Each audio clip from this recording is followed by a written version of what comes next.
12ஆம் வகுப்பு தமிழ் மீடியத்துக்கான பாடம்.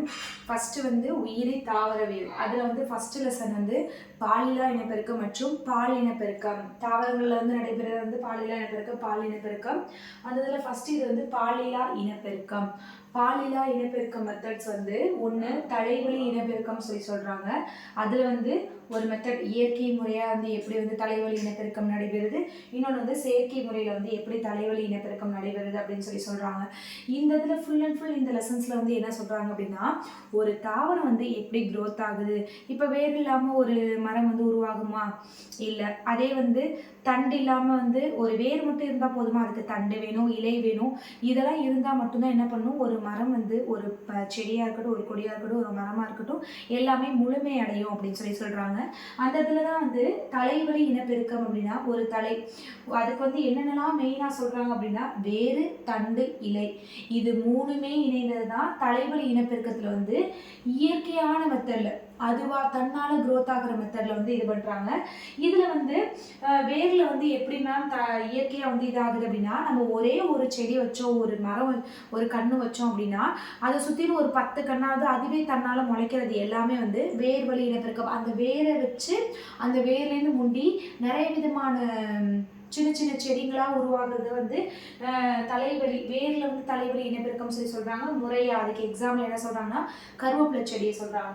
அடுத்து தண்டில் இலை தலைவலி இனப்பெருக்கம் அப்படின்னா என்ன அப்படின்னா, தண்டில் நிறைய பகுதியை நம்ம சாப்பிடுவோம் தெரியுமா?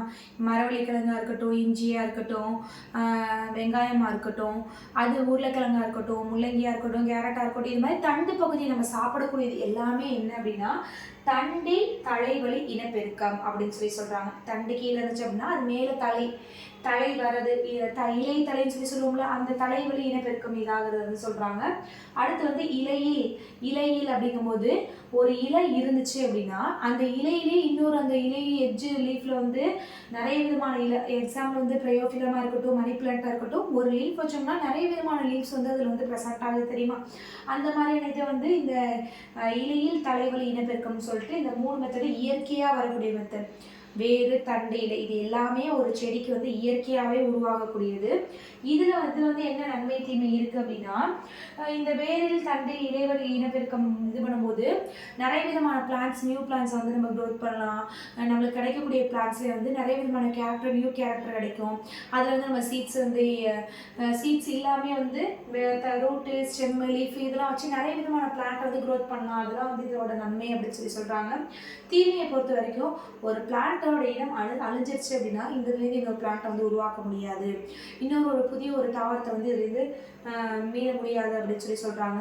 அது மாதிரி இதுக்கு தேவையான ஊட்டச்சத்து குறைபாடு ஏதாவது இருந்துச்சு அப்படின்னா அதையும் நம்மளால ஈடு பண்ண முடியாது அப்படின்னு சொல்கிறாங்க. செயற்கை முறை அப்படின்னா பாரம்பரிய முறை. அந்த இதில் செயற்கை முறையில் செயற்கையா அப்படின்னா இப்போ என்ன செயற்கையான, இயற்கையா அப்படின்னா தன்னால் உருவாக்குறது எல்லாமே இயற்கையான மெத்தட்ஸ் சொல்கிறாங்க. செயற்கை அப்படின்னா நம் மனிதனோட செயல்பாடு மூலியமாக என்னென்னலாம் உருவாக்க முடியுமோ அது எல்லாமே செயற்கை முறையில் தான் அடங்கும். அந்த இதில் இந்த தாவரத்தில் என்ன செயற்கை அமைஞ்சிச்சு அப்படின்னா பாரம்பரியம் அப்படின்னா நம்மளுக்கு முன்னாடி உள்ள மூதாதையர்லாம் என்ன ஃபாலோ பண்ணியிருக்காங்க, ஒரு செடி வைக்கிறதா இருக்கட்டும், அந்த செடி எத்தனை நாள் வளர்ச்சி அடையும், எத்தனை நாளில் நம்மளுக்கு கனி கொடுக்கும், காய் கொடுக்கும் அப்படின்னு சொல்லிட்டு அவங்க மெத்தட்ஸ் மூலயமா அவங்க அடுத்தடுத்த மெத்தடில் ஃபாலோ பண்ணி ஒரு பாரம்பரியமாக முறைகள் என்ன ஃபாலோ பண்ண 6 மாதம் தான் அந்த செடி. இந்த இதை நம்மளுக்கு அறுவடை பண்ணுறதுக்கு 6 மாதம் தான். குறிப்பிட்ட காலம் அவங்க வச்சுருக்கிறது தான் பாரம்பரிய முறைகள்னு சொல்கிறாங்க. அந்த பாரம்பரிய முறைகளே 3 முறை இருக்குது. என்ன அப்படின்னா போத்து, ஒட்டுதல், பதியப்படுதல்னு சொல்கிறாங்க. போத்து அப்படின்னா என்ன அப்படின்னா, ஒரு மரத்தை ஒரு முருங்கை மரம் இருக்குது அப்படின்னா முருங்கை போத்துன்னு தான் சொல்லுவோம். முருங்கை போத்து ஒன்று கொடுங்க அப்படின்னு தானே சொல்லுவோம். அந்த முருங்கை இதை என்ன பண்ணுறாங்க, அந்த கட்டை பகுதியை மட்டும், அதோட தண்டு பகுதியை மட்டும் வெட்டி வச்சுச்சுன்னா, வெட்டி வச்சா ஒரு மரமாகவே உருவாக்கும் தெரியுமா? அந்த இதுதான் அந்த மெத்தட்லாம் என்ன இதில் அதாகும் அப்படின்னா போத்தில் அடங்கும். இது ஒட்டுதல். அடுத்து ஒட்டுதல் அப்படின்னா என்ன இதுன்னா, இப்போ வெட்டுவோம், ஒரு இதே வெட்டிட்டோம் அப்படின்னா அது ஒட்டுவோம் தெரியுமா? நம்ம ஏதாவது உடஞ்சி போச்சு இல்லை ஏதாவது நம்ம ஒட்டணும் அப்படின்னா ஒட்டுதல் முறையை தான் ஃபாலோ பண்ணுவோம். அந்த இதில் ஒட்டுதல் முறை என்ன இதாகும் அப்படின்னா ஒட்டுதல் முறை வந்து இந்த 5 இதில் வந்து ஒட்டுதல் சொல்கிறாங்க. ஒன்று மொட்டு ஒட்டுதல், இன்னொன்று அணுகு ஒட்டுதல், இன்னொன்று நா ஒட்டுதல், நுனி ஒட்டுதல், ஆப்பு ஒட்டுதல் சொல்லிட்டு.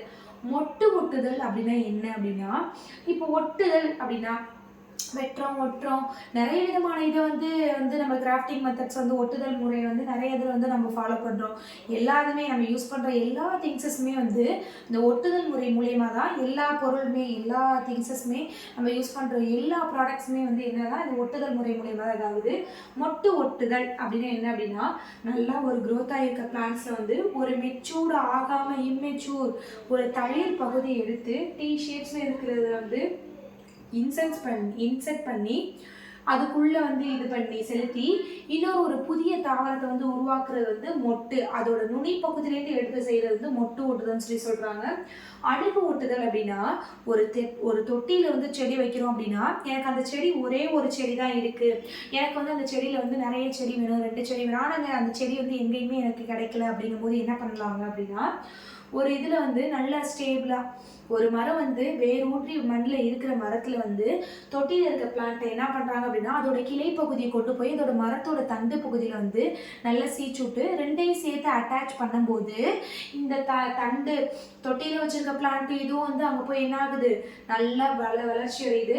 இதே வந்து தரையில் நல்ல மண் ஊன்றி இருக்கக்கூடிய செடி என்ன பண்ணுது அப்படின்னா நல்ல க்ரோத்து நல்ல வளர்ச்சி அடைய ஆரம்பிக்குது. அப்போ என்ன பண்ண ஆரம்பிக்குது, இந்த பிளான்ட்டும் அப்படியே இருக்குது, மரத்தோட இது வளர்ச்சியும் நல்லா க்ரோத் ஆகிட்டு இருக்குது, இந்த தொட்டியில் உள்ள வளர்ச்சியும் நல்லா க்ரோத் ஆகிட்டு இருக்குது பிளான்ட்டு. நம்ம இங்கேருந்து இங்கே அட்டாச் பண்ணும்போது இதுலேருந்து ஒரு புதிய ஒரு நியூலி ஒரு பிளான்ட்டை வந்து இதுலேருந்து நம்மளால எடுத்துக்க முடியுது. ஒரு நியூ பிளான்ட்டை ஒரு புதிய தாவரத்தை வந்து இந்த அணுகு ஓட்டுதல் முறை மூலயமா நம்மளால உருவாக்க முடியுது அப்படின்னு சொல்றாங்க. அடுத்து நா ஒட்டுதல் அப்படின்னா நாக்கு. நம்மளோட நாக்கு வந்து ஒரு சைடு ஸ்லைஸாக தொங்குன மாதிரி இருக்கும் தெரியுமா, அதே இதில் ஸ்லைஸ் பகுதியில் வந்து மேலே ஸ்லைஸாக கட் பண்ணி கீழே ஸ்லைஸாக கட் பண்ணி ஆப்போசிட் டைரக்ஷன்ஸில் வந்து அதை இன்சர்ட் பண்ணுறது தான் வந்து நா ஒட்டுதல்னு சொல்கிறாங்க. நுனி ஒட்டுதல் என்ன அப்படின்னா, இப்போ நம்ம ஒரு குச்சி எடுக்கிறோம் அப்படின்னா அந்த குச்சியை வந்து என்ன அதோட தோல் பகுதி எல்லாத்தையுமே என்ன பண்ணுவோம், ஃபுல்லாக வந்து உரிச்சு விட்ருவோம் தெரியுமா. அந்த இது என்ன பண்ணும் அப்படின்னா உள்ளே வந்து தண்டு பகுதி எல்லாத்தையுமே உள்ளே வந்து லேஸ் ஃபார்ம் பண்ணுறதா இருக்கட்டும், சைலமாக இருக்கட்டும், ப்ளோயமாக இருக்கட்டும், அதுக்கு தேவையான என்ன ஊட்டச்சத்து இருந்தாலுமே வந்து அந்த பிளான்ட் வந்து நல்ல க்ரோத் அண்ட் டெவலப்மெண்ட்டை வந்து அதோட நடுவில் வந்து அது மிடில் லேயரில் வந்து வச்சுருக்கோம். அதில் சுற்றி உள்ள ஃபர்ஸ்ட் லேயர்ஸ்லாம் என்ன பண்ணும் அப்படின்னா அது எல்லாமே செல்ஸ் எல்லாமே வந்து ஒரு செக்யூரான ஃபோல்டில் வந்து வச்சுருக்க ஒரு பாதுகாப்பாக வச்சுக்கிறதுக்கு வந்து இதோட அவுட்டர் லேயர் எல்லாமே வந்து யூஸ்ஃபுல்லாக இருக்கும். இந்த அவுட்டர் லேயர் பொறுத்த வரைக்கும் இந்த இதை வந்து அதை ஓப்பன் பண்ணி இன்னொரு நல்ல மெச்சூர் ஆகாத ஒரு தளிர் பகுதியை நுனியை ஒடிச்சு இதில் இன்சர்ட் பண்ணி அதை வந்து என்ன பண்ணுறாங்க, ஓப்பன் பண்ண ஸ்டேஜை வந்து அப்படியே க்ளோஸ் பண்ணுற மெத்தட் மூலயமா வந்து என்ன இதாகுது அப்படின்னா ஒரு நியூலி ஒரு பிளான்ட் வந்து க்ரோத் ஆகுது அப்படின்னு சொல்கிறாங்க. அடுத்து வந்து ஆப்பு என்ன எல்லாருமே வந்து என்ன ஆப்பு ஓட்டுதெல்லாம் என்ன ஆப்பு அடிக்கிறதுனா கேள்விப்பட்டிருக்கோம், நாங்கள் வந்து இன்னொருத்தவங்களுக்கு ஆப்பு அடிச்சிருக்கோம். இப்போ நம்ம பேச்சு வழக்கில் சொல்லும் போதே நம்ம ஃப்ரெண்ட்ஸ்குள்ளே உனக்கு எப்படி ஆப்பு அடிக்கிறேன் பாரு அப்படின்னு சொல்லிட்டு நம்ம ஃப்ரெண்ட்ஸ்குள்ளே பேசுவோம் தெரியுமா. அந்த இதில் வந்து இந்த இதில் வந்து என்ன ஆப்பு அப்படின்னா அது வந்து ஆப்பு அடிக்கிறது வேற, இதில் ஆப்பு மரத்தில் வந்து செடியில் வந்து ஆப்பு அடிக்கிறது அப்படின்னா இப்போ நம்ம சுத்தியிலே எடுத்துக்கிட்டாலும் சுத்தியில் வந்து புடி வந்து கலடாமல் இருக்கிறதுக்காக ஒரு கூட்டு ஒரு மரக்குச்சி மாதிரி விட்டு உள்ளுக்குள்ளே வந்து ஆப்படிச்சு இறுக்கி அந்த சுத்தியில் வந்து நல்லா டைட் பண்ணுவாங்க தெரியுமா. அதே மாதிரியான மெத்தடில் வந்து இந்த பிளான்ட்ல வந்து என்ன இது பண்ணுறாங்க அப்படின்னா ஆப்பு ஒரு இது வந்து ஒரு கூர்மையான மேல் பகுதியில் வந்து கூம்பு மாதிரி இது பண்ணி கட் பண்ணி கீழே வந்து வி ஷேப்ஸில் இது பண்ணி உள்ள அந்த கூம்பு பகுதி வந்து என்ன பண்ணுறாங்க அப்படின்னா அந்த மரக்கட்டையில் வந்து நல்லா இறுக்கி மேலே அடிக்கும் போது இதோட ஆப்பு இந்த கூர்மையான பகுதி இந்த மரப்பட்டையில் ஆகி உள்ளே போய் நல்லா வந்து சக்குன்னு போய் ஒட்டி அதை நம்ம நல்லா ஃபுல்லாக டேப் போட்டு ஒட்டி என்ன பண்ணுறோம் அப்படின்னா ஒரு நியூலி ஒரு புதிய தாவரத்தை வந்து இதுலேயே உருவாக்குறோம் அப்படின்னு சொல்கிறாங்க. அடுத்து வந்து பதியம் போடுதல். பதியம் அப்படின்னா என்ன அப்படின்னா நிறைய பேர் வந்து பதியம் போடுவாங்க. ஒரு இது வந்து காற்று பதியம், மண்முட்டு பதியம், அது நிறைய விதமான பதியம் போடுவாங்க. பதியம் அப்படின்னா அந்த தூவி விடுறதுக்காக அந்த முளைக்கட்டி அந்த மாதிரியான பதியம் தான் நிறைய விதமான செடியில் வந்து அந்த விதையை வந்து பதியம் போடுறதுக்கு வந்து யூஸ்ஃபுல்லாக வச்சுருப்பாங்கன்னு சொல்கிறாங்க. இதில் வந்து செடியே பதியம் போடுறாங்க. அது எப்படி அப்படின்னா ஒன்று மண்முட்டு பதியம், இன்னொன்று காற்று பதியம் சொல்கிறாங்க. மண்முட்டு பதியம் அப்படின்னு என்ன அப்படின்னா நம்மளுக்கு வீட்டில் வந்து நிறைய மல்லிகைப்பூ செடியாக இருக்கட்டும், இல்லை வந்து நிறைய பிளான்ட்டு கொடி மாதிரி பிளான்ட்டாக இருக்கட்டும், நிறைய வந்து படர்ந்து மண்ணில் வந்து படர்ந்து தான் போகும். அந்த இது மண்ணில் படர்ந்து போகிறது என்ன பண்ணுவாங்க அப்படின்னா, நல்ல மண்ணில் கீழே போகிற கிளைத்த பகுதிகள் மேலே வந்து நல்ல ஒரு பட்டியான கல்லை தூக்கி வச்சு நல்லா சக்குன்னு ஒன்று வைப்பாங்க. அப்போது என்ன ஆகும், அது மேலே மண்ணை நல்லா அள்ளி போட்டால் இந்த இதில் வந்து வாட்டர் சப்ளை, நீராக இருக்கட்டும், இதுக்கு தேவையான காற்றாக இருக்கட்டும், இதுக்கு தேவையான ஊட்டச்சத்தாக இருக்கட்டும், மண்ணிலேருந்து எல்லா கெப்பாசிட்டி எடுத்துகிட்டு போகும்போது, வேலேருந்து எடுத்துகிட்டு போகும்போது இங்கே வந்து இதோட மண் கெப்பாசிட்டி வந்து ஒரு வெயிட்டான இதை இது பண்ணும்போது இங்கேருந்து இன்னொரு வாட்டர் சப்ளை வந்து அங்கே வந்து கிராஸ் பண்ணாது, கடத்தாது. அதனால இங்கே உள்ள வெயிட்டான பகுதியில் என்ன பண்ண ஆரம்பிக்கும் அப்படின்னா, அந்த தண்டு பகுதியே ஒரு வேர் மாதிரியான அடியில் வந்து இதோட வேரை வந்து துளையிட்டு ஒரு புதிய தாவரத்தை வந்து இங்கே வந்து உருவாக்குறதுக்கான இதை வந்து இந்த இதில் மண்முட்டு பதியம்ல வந்து செய்கிறாங்க அப்படின்னு சொல்லி இது செய்கிறாங்க. இந்த காற்றுப்பதியம் பொறுத்த வரைக்கும், காற்றுப்பதியம் அப்படின்னா என்ன அப்படின்னா, காற்று மூலியமாகவே ஒரு பிளான்ட் இருக்குது அப்படின்னா அந்த காற்றை வந்து அதை அப்சர்வ் பண்ணி பண்ணி பண்ணி பண்ணி ஒரு புதிய தாவரம் வந்து வளரக்கூடியது தான் வந்து காற்றுப்பதியம் சொல்லி சொல்கிறாங்க. காற்றுப்பதியம் இந்த இதில் வந்து என்ன அப்படின்னா, ஒரு நல்ல மெச்சூரான பிளான்ட் இருக்குது அப்படின்னா அந்த மெச்சூரான பிளான்ட்டில் வந்து நடுவில் வந்து அதோட கிளை பகுதி இருக்குது அப்படின்னா அந்த கிளை பகுதிகளே வந்து நல்லா சீச்சு விட்டு அதோட பட்டியான இதில் வந்து நல்ல களிமண்ணை வந்து நல்லா பிசைஞ்சு அந்த இதில் வந்து நல்லா அந்த செடியை வந்து நம்ம சீச்சிருக்க பகுதியில் நல்லா பச்சை பகுதியில் வந்து உருட்டி அதை மேலே வந்து பாலித்தீன் கவர் போட்டு நல்லா சுற்றி ரேப்பர் பண்ணி விட்டு நல்ல ஹோல்ஸ் சின்ன சின்ன சின்ன சின்ன ஓட்டையாக விட்டு அதில் வந்து நீராவி போக்கு, இலைத்துளை நீராவி போக்கு அந்த இதெல்லாம் இது பண்ணும்போது அதோட நீர் கண்டென்ட்லாம் வந்து உள்ள அப்சர்வ் பண்ணி வச்சுக்கிற மாதிரி அந்த பாலித்தீன் கவர்ல இதாகும்.